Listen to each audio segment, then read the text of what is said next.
Hello guys, welcome to the last week of Mermay. This month has been so much fun. You guys have been loving the content and I cannot thank you enough. I did so much work this month and the previous month to try and get all of this mermaid content out to you because you guys know how I love my mermaids. So I want to thank you guys so much for interacting with these videos, for commenting, liking, subscribing, for heading on over to my Instagram and TikTok and liking all the content there as well. It means the world to me. You have no idea. And yeah, I'm sad to be closing out Mermay, but I think we're ending it on a high note here because we're doing something a little bit different for this one. We are still doing the characters inspired by 5 different types of mermaids. Week 1 we did the siren, week 2 was the selkie, week 3 we did our deep water mermaid. Absolutely love that one. Week 4 was the freshwater mermaid, and for week 5 we're doing what I recently learned is called the Cecaelia, I believe. Basically, this is the octopus mermaid. So the Cecaelia is a type of mermaid who, like all the other mermaids, has the top half of human, but unlike all the other mermaids, has the bottom half of an octopus, or I suppose any cephalopod, like a squid, or a cuttlefish. Oh, wouldn't that be cute? I think the most famous Cecaelia that I can think of is Ursula from The Little Mermaid. Pretty much everyone knows who she is. So I do kind of want to lean away from that. I want to try and make my own character. Anyway, really excited for this one. I actually have drawn this kind of mermaid before, but I have an idea for this one that I think is going to be really cool. Let's go ahead and get into it. So when I think of octopuses, yes, octopuses. The first thing that really comes to mind is the Kraken, which I'm sure a lot of people know about from the Pirates of the Caribbean movies, or just any pirate lore in general. And what the Kraken is a massive, not necessarily an octopus, but definitely a cephalopod because it does have the huge tentacles that come up and destroy everything. And it's a staple in sort of pirate and sailor folklore as this massive monster that you don't want to cross or else it will destroy your ship. So what I'm kind of thinking would be cool, I don't want to make this character massive because I want the deep sea mermaid to stand out as like the biggest mermaid in this group. But what I do want to do is give this character a little bit of a pirate theme. I think that would be really fun. So for the pose here, I want sort of like a lounging, thinking she might be holding something. I'm not sure what yet. First instinct is like a doubloon, sort of holding a doubloon in her hand. Should I give, I had this passing thought that maybe because of the octopus part, she should have more than 2 arms? Maybe 4 arms? I actually did a character exactly like this now that I'm thinking about it. It was a pirate-themed Cecaelia. Am I pronouncing that right? Is it Cecaelia? Cecaelia just sounds a lot more like mythical. But now that I'm thinking about it, I did do this exact character for last year's Inktober series. The theme was cryptids, and I actually included the Kraken as a cryptid. I should clarify, the theme was cryptid pinups. So I drew a sort of pinup girl style Cecaelia, the octopus mermaid. I'm already pretty dead set on this concept, so I don't really want to change it, but I'm kind of bummed now that I've already done this and didn't even remember until right now. I'll try to make her a little bit different. What is she going to be leaning on here? Maybe a steering wheel?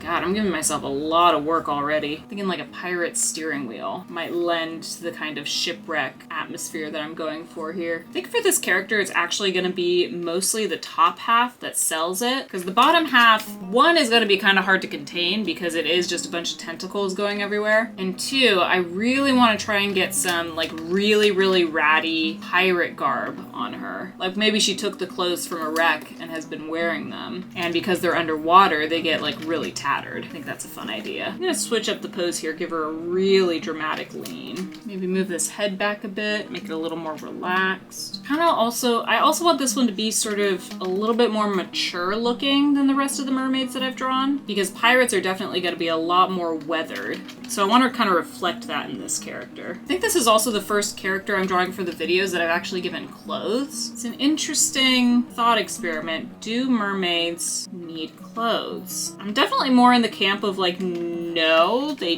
don't. They wouldn't really have a reason for them. Because I think the reason humans wear clothes for the most part is for warmth and modesty. And a mermaid is going to be evolutionarily designed to sort of just exist readily in the underwater climate that it lives in.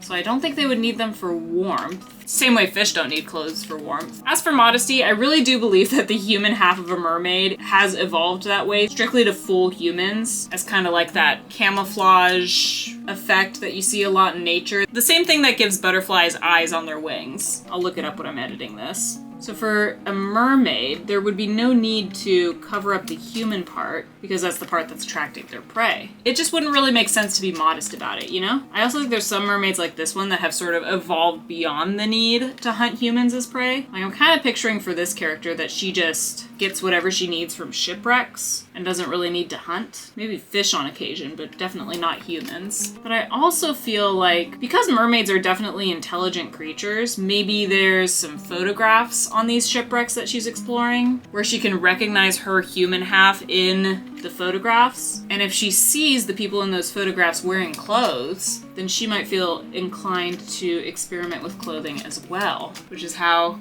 she's got clothing. So maybe it's not so much an issue of modesty and warmth as it is, do mermaids know what clothes are, and are they curious enough to try and wear them? I think this one is. I like to think this is a very curious mermaid. All right, well, we've got the top half down. I'm kind of dreading the bottom half because I know it's just gonna be a mess of tentacles. And I know if I miss even one, someone's gonna point it out. So we're gonna make sure every single tentacle is accounted for. Those little suckers on the bottom. Kind of not sure right now how I want to lay these out. I'm just sort of going for it, whatever feels right. But I definitely want to make sure there's a lot of like little twisty bits because octopuses definitely twist and feel and explore things with their tentacles, and I want to try and portray that. Ooh, maybe I can get some kind of looping through the spokes on the wheel here. That might be interesting. I'm giving you guys a big one for the end of Mermay here. This is gonna be quite the piece to render. I'm gonna perk her ear up a little bit, show some of that curiosity. I said I want to stay away from Ursula because she's definitely the most famous Cecaelian character, and I don't want people comparing this one to her. But do kind of think it would be cool if she just sort of settled into this position to examine her fancy doubloon, and in that case her hair would be flowing upwards into the water. That also gives me a little bit more balance in the composition of this piece because her tentacles are all going to be like floating and squirming and twisting around in this area. And so I like having the hair up here, kind of all over the place to balance it out. I do want to try and keep them away from the middle part as much as possible because I like this silhouette that I've created and I don't really want to screw it up with overcrowding it. I'm just gonna put a nice little spiral here. Something coming a little closer to the camera. I'm starting to wonder if maybe she caused the shipwrecks. She's definitely not a big character though, so she wouldn't be able to take them down the same way that the Kraken would. Maybe she caused them magically? I'm definitely more of the mindset that the more realistic you can make the mermaid, the better. I like the idea of being able to like slot them into any story and they just automatically fit there. But there's obviously a lot of lore and stories about mermaids being magical, being able to like manipulate weather or the elements or things like that. So maybe she's got a few magical properties that help her take ships down. And maybe that's how she hunts. Maybe I take it back about her not needing to hunt human prey anymore. Maybe she still does hunt human prey, but instead of luring them, she has a much more forward approach. Got a little corset going here, and I kind of just want to half lace it up and have the extra laces kind of floating, maybe. I kind of want to portray that she doesn't know how it's supposed to be laced. She's just guessing based on photographs that she's seen. Yeah, I'm kind of happy with this one though. I was initially expecting to give her a little bit more of like a pirate outfit, like maybe a big hat, some big billowy sleeves, but I kind of prefer how understated this one is. You still get the pirate vibe off of it, but it's definitely not like the piece that I did for Inktober, where it's just very obviously pirate. Ooh, should I give her a tattoo? That might be interesting. Show a little bit of what mermaid culture is maybe like. Do mermaids get tattoos? Can mermaids get tattoos? How do tattoos work?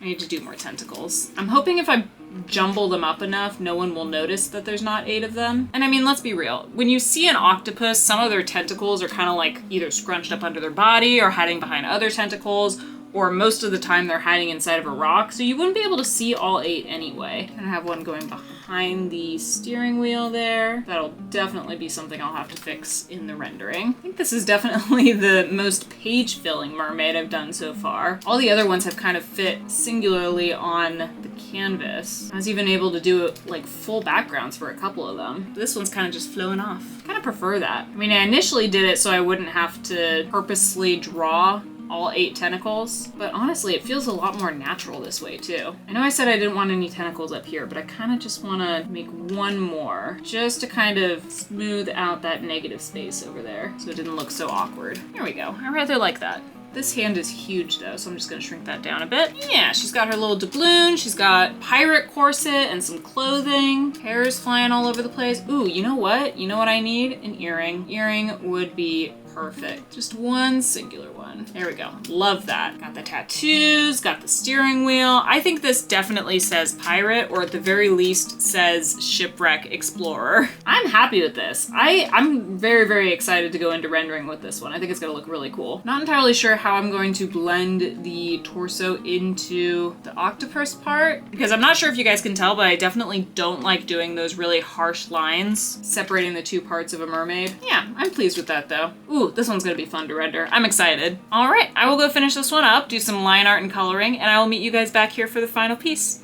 Bye.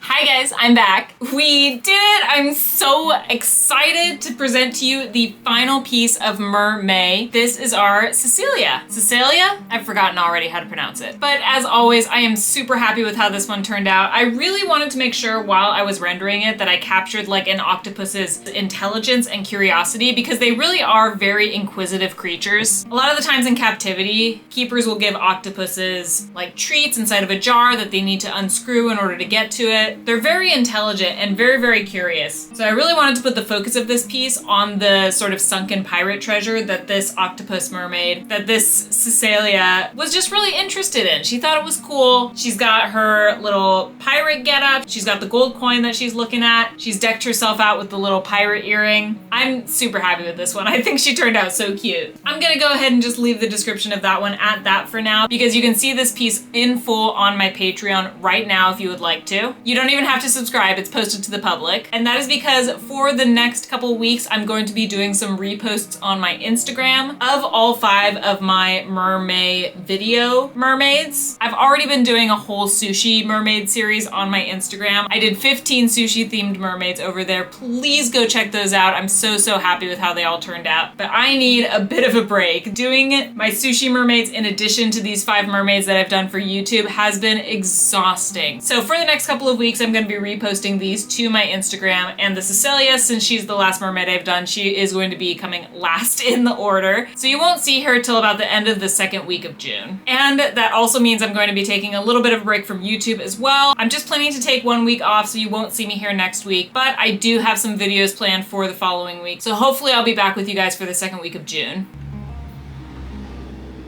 Cars. I am going to be using this time off to kind of create a little bit of a backlog so I'm not stressing myself out with my posting schedule. And I do post what I'm working on to Patreon. So if you would like a little sneak peek of the upcoming work that I'm going to be doing, head on over to my Patreon. It is Threadwing, as are all my other socials. You can get work in progress shots of everything that I'm working on. Plus you get all of my content, including videos, at least 3 days in advance. If you would like to see some more of my art, you can head on over to my Instagram. You can also find my sushi mermaids over there. Again, at Threadwing. I've also got a TikTok where I've been posting all the speed draws for my sushi mermaids. And if you want to see the speed draw for this piece, you can actually find it in my YouTube shorts. It is posting right alongside this video. And I also stream on Twitch. I try to stream every Tuesday and Friday. Tuesdays I'll do some art, Fridays I'll play some games. So if you're watching this video on a Tuesday when it comes out, I will hopefully be streaming tonight. Although I did have to take a break last week because I was getting pretty overwhelmed with all the mermaid stuff. I'll tell you, this is one of the biggest challenges I've set for myself in a long time, if not the biggest. But finally, make sure you guys subscribe to this channel so you can find your way back here for not next week, but the week after's video. I love you guys so much. Thank you so, so much for coming along on this mermaid journey with me. And I will see you guys all again in June. Bye!